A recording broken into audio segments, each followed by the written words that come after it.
हम यानी समाज सोया हुआ है जी, समाज सोया। जो ठेले वाला है न वो अमेरिका से आया है, न थाड़ी वाला ब्रिटेन से आया है, न घर पहुंचाने वाला ऑस्ट्रेलिया से आया है।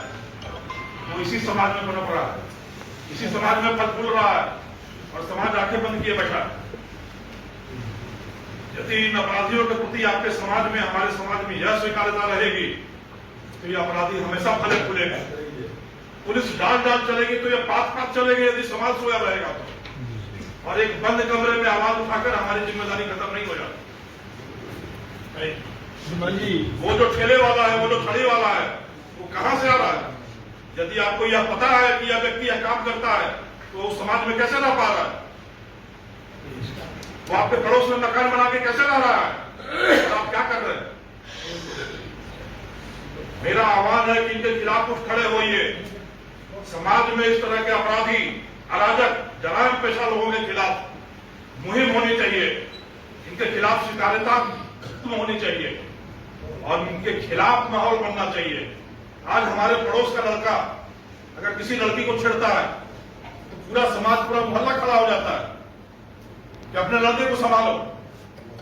बट वही लड़का अगर अपनी थाड़ी पे अपनी बेच रहा है तो सब देखते हैं और मुंह घुमा के चले जाते हैं। ऐसा क्यों है? यानी हमारे मन में कहीं ना कहीं इसके प्रति स्वीकार्यता है। हम दूसरे के कंधे पर बंदूक चला रहे कि पुलिस करे, हम क्यों न करें भाई? हम उसके खिलाफ आवाज क्यों नहीं उठाएं? हम उसके खिलाफ मुहिम क्यों न चलाएं? हम उसके खिलाफ संगठनात्मक क्यों न करें? समाज उसके खिलाफ क्यों न खड़ा हो? मैं आत्मावलोकन के लिए बात कर रहा हूं, अपनी जिम्मेदारी से नहीं कर रहा हूं। हम हर एक व्यक्ति को यह आत्मावलोकन करने की जरूरत है। यह कैसे पनप रहे हैं हमारे बीच में? पाकिस्तान ड्रोन से गिरा रहा है, मैं समझ सकता हूं कि आप उसमें कुछ नहीं कर सकते, वो हमको करना है। बट आपके पड़ोस का लड़का खड़ी पर बेच रहा है, वो सिर्फ पुलिस को क्यों करना है? ये समझो लोग नहीं कर रहे, ये बहुत ताकतवर लोग। ठेले पर बेच रहा है कोई ताकतवर नहीं है। ताकतवर वह लोग हैं जो इस चीज के पैसे को जमा करा के एक सिंडिकेट चला रहे हैं, वो ताकतवर है। जो थाड़ी पर, जो दुकानों पर, जो ठेलों पर सब मोटरसाइकिलों को लेकर चल रहे हैं, जो मोटरसाइकिल पर चल रहा है वो कौन है?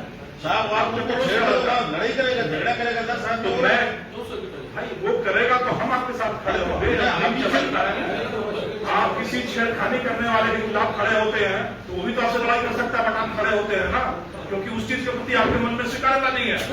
आईजी साहब, छेड़खानी करने वाले को गैंग नहीं तो मैं नहीं, गैंग होती है, आवारा तत्व होते हैं, लड़के होते हैं, गैंग होती है। इसमें गैंग नहीं होती छेड़खानी। मैं सिर्फ ये कह रहा हूं कि आप एक कदम आगे चलो, हम 11 कदम आगे चलेंगे, पर इसकी स्वीकार्यता को समाज में कम करो। इन सूचनाओं को हम तक दो और फिर देखोगे क्या तमाशा होता है। 1 महीने से हम सूचनाएं हमारे सीई साहब को, हमारे सीओ साहब को, सबको दे रहे, कार्रवाई हो रही, नो डाउट। लेकिन यह जड़ से तभी खत्म होगा जब हम सब मिलकर खड़े होंगे। हम तो, मैं आपको ये कह रहा हूँ कि गैंग वाले जो लोग हैं ना, इसमें क्या डर है, इनके पास हथियार भी होते हैं।